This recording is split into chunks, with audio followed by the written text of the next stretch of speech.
बिस्मिल्लाहिर्रहमानिर्रहीम, अस्सलाम वालेकुम। मैं हूं जलील खान कुलाची। आप देख रहे हैं मेरा यूट्यूब चैनल और फेसबुक पेज।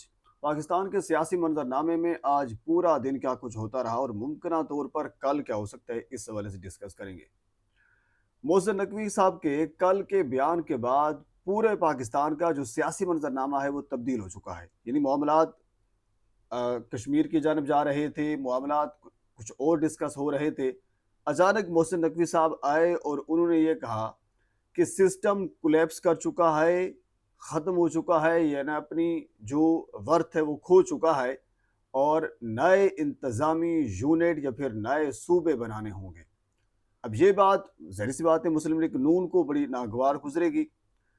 कौन कौन से सूबे बनाने होंगे, कहाँ कहाँ पे बनाने होंगे और उनके नाम क्या होंगे, फ़ायदा किसको होगा, नुकसान किसको होगा, कौन इसके हक में है और कौन इसके हक में नहीं है।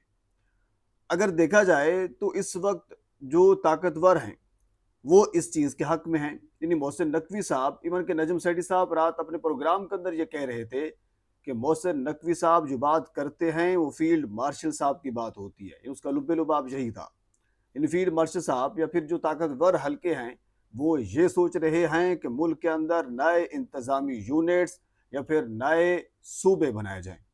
और इसी तरह अलीम खान साहब ने बिल्कुल मोहसिन नकवी साहब की तायद की कि बिल्कुल मोहसिन नकवी साहब ने दुरुस्त कहा, नए सूबे या फिर नए इंतज़ामी यूनिट्स बनने चाहिए हैं। और अलीम खान किसके नुमाइंदे हैं आप बेहतर जानते हैं। इस्तेकाम पाकिस्तान पार्टी के सरबराह हैं। इस्तेकाम पाकिस्तान पार्टी तहरीक इंसाफ को काउंटर करने के लिए बनाई गई थी और उसमें बिल्कुल वो जब नाकाम हुई। इवन कि आपने जीबी के इलेक्शन के अंदर देखा था कि एक ऐसी पार्टी जो खुद एक सीट भी नहीं जीत सकी, लेकिन 4-5 आज़ाद उम्मीदवार उसके पलड़े में चले गए। और वो कैसे चले गए आप बेहतर जानते हैं, क्योंकि अलीम खान साहब जो हैं मोहसिन नकवी साहब की तरह ही हैं। तो बहरहाल अलीम खान साहब ने मोहसिन नकवी साहब की तायद की है कि ऐसा होना चाहिए। और उसके बाद फिर डीजीआई एसपीआर साहब ने जब कल प्रेस कॉन्फ्रेंस की, जब उनसे कहा गया तो उन्होंने भी यही कहा कि ऐसा होना चाहिए। लेकिन मोहसिन नकवी साहब जो हैं वो उनका बयान उसके ऊपर मैं डिस्कस नहीं करूंगा। मतलब ये है कि वो उन्होंने बाकायदा तौर पर इस चीज़ की तस्दीक की है कि ऐसा होना चाहिए और लग भी रहा है कि वो इस चीज़ के हक में हैं। इवन कि अब सवाल रात भी जो मुदस्सिर साहब हैं, दूर न्यूज़ से उनका ताल्लुक है, वो ये सवाल उन्होंने किया लेकिन उसके जवाब में कोई खासा उसको जवाब नहीं मिला।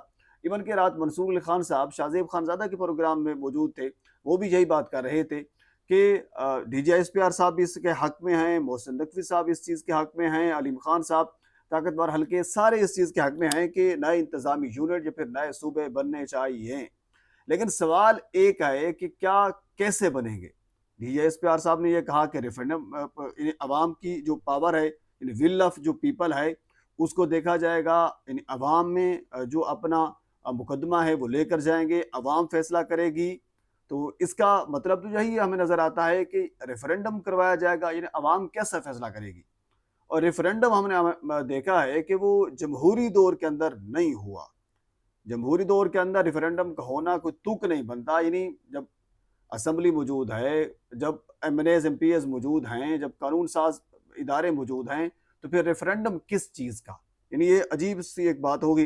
रेफरेंडम हमेशा जो मार्शल के दौर गुजरे हैं वहाँ पे किया गया। जनरल ज़िया ने रेफरेंडम करवाया था, जनरल मुशर्रफ ने रेफरेंडम करवाया था, तो वहाँ पे हो सकता है। लेकिन अब सूरत हाल जो वो हमें अजीब होती हुई नज़र आ रही है कि अगर रेफरेंडम करवाया जाएगा तो फिर अजीब सूरत हाल होगी। लेकिन लग यही रहा है कि रेफरेंडम की तरफ जाएंगे, क्योंकि मंसूर अली साहब खान साहब जो हैं और आज शाहजेब खानज़ादा के प्रोग्राम में मौजूद थे और वो ये कह रहे थे कि रेफरेंडम की जानिब बढ़ेगा मामला। अच्छा, अब सवाल जो मेरा है वो यही है, इवन कि आप भी यही सोच रहे होंगे कि अगर सूबे बनते हैं तो बिल्कुल बनने चाहिए, इंतज़ामी यूनिट्स बनते हैं तो बनने चाहिए।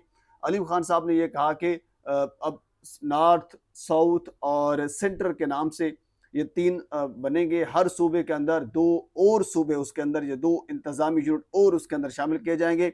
इस तरह 4 हैं तो फिर 12 बन जाएंगे। यानी पंजाब एक है तो इसके अंदर 3 बनेंगे। यानी एक पंजाब सेंटर होगा, दूसरा पंजाब नॉर्थ होगा, तीसरा पंजाब साउथ होगा। इसी तरह बलूचिस्तान और इसी तरह सिंध और इसी तरह खैबर पख्तूनख्वा के अंदर भी बनेंगे। तो ये 12 सूबे पाकिस्तान के अंदर बन जाएंगे। تو سوال اب یہ پیدا ہوتا ہے کہ کیا صوبے بننے سے یا انتظامی یونٹس نئے بننے سے معاملات حل ہو جائیں گے، یعنی جو پاکستان کے اندر کرائسس ہیں وہ ختم ہو جائے؟ میرا یہاں پہ واضح طور پر جواب یہی ہے کہ صوبے بننا یا نئے انتظامی یونٹ بنانا پاکستان کا کوئی حل نہیں ہے، یعنی پاکستان کی عوام کی محرومیوں کا کوئی حل نہیں ہے۔ حل صرف ایک ہے، وہ ہے الیکٹورل پروسیس، یعنی آپ جو بندہ الیکشن جیتتا ہے وہ جیت کر آئے، یعنی ناجائز طریقے سے حکومت بنانا یہ اس چیز کا کوئی حل نہیں ہے۔ جائز طریقے سے حکومت بنائی جائے، یعنی الیکٹورل جو پروسیس ہے وہ آپ کا تگڑا ہونا چاہیے، یعنی بے اختیار چاہے ایک وزیر اعلیٰ ہو یا پھر 3 وزیر اعلیٰ ہوں اس کا کوئی فائدہ نہیں ہے۔ بے اختیار اگر 3 سے 4 وزرائے اعلیٰ ہیں، اگر وہ 12 بن جائیں تو تب بھی اس کا کوئی فائدہ نہیں ہے۔ عموماً اگر میری رائے دیکھی جائے تو اوپر سے نقصان ہوگا، کیونکہ ایک بے اختیار تو کم از کم 100 روپیہ کھائے گا، تو جب بے اختیار 3 ہو جائیں گے تو ظاہر سی بات ہے پیسے بھی زیادہ کھائیں گے، کرپشن بھی زیادہ ہوگی اور معاملات حل نہیں ہوں گے۔ معاملہ پاور کا ہے، معاملہ اختیار کا ہے، معاملہ الیکٹورل پروسیس کا ہے، معاملہ جائز حکومت کا ہے۔ جو مین چیزیں ہیں ان کی طرف توجہ دلانی چاہیے۔ جو خان صاحب ہمیشہ کہتے ہیں کہ الیکٹورل پروسیس جو ہے وہ آپ کا مضبوط ہونا چاہیے، بالکل یہ جائز بات ہے۔ تو بہرحال صوبے بننے چاہیے، انتظامی یونٹ بھی بننے چاہیے، لیکن ان سے پہلے جو مین چیز ہے یعنی اختیار جو ہے وہ اگر جو بھی بندہ ہوگا جس عہدے کے اوپر جس جگہ کے اوپر ہوگا وہ اختیار اس کے پاس ہونا چاہیے، یعنی بے اختیار نہیں ہونا چاہیے۔ تو بہرحال یہ اب تک کی اپڈیٹ ہے، اب ہم دیکھتے ہیں کہ اس کے اندر کیا کچھ ہوتا ہے۔ تو معاملات بہرحال چل رہے ہیں، آنے والے کچھ دنوں میں اس حوالے سے جو معاملہ ہے وہ کلیئر ہو جائے گا۔ بہرحال نون لیگ کا جو سیم پیج تھا وہ ہمیں پھٹتا ہوا یا جدا ہوتا ہوا ہمیں نظر آ رہا ہے۔ تو آنے والے دنوں میں مزید اس حوالے سے اگر کوئی چیز میرے تک پہنچتی ہے تو بر وقت آپ تک پہنچانے کی کوشش کروں گا۔ ایک مرتبہ آپ سے گزارش ہے میرے چینل کو سبسکرائب کر دیں تاکہ آنے والی ہر انفارمیٹیو ویڈیو آپ تک پہنچ سکے۔ اللہ حافظ۔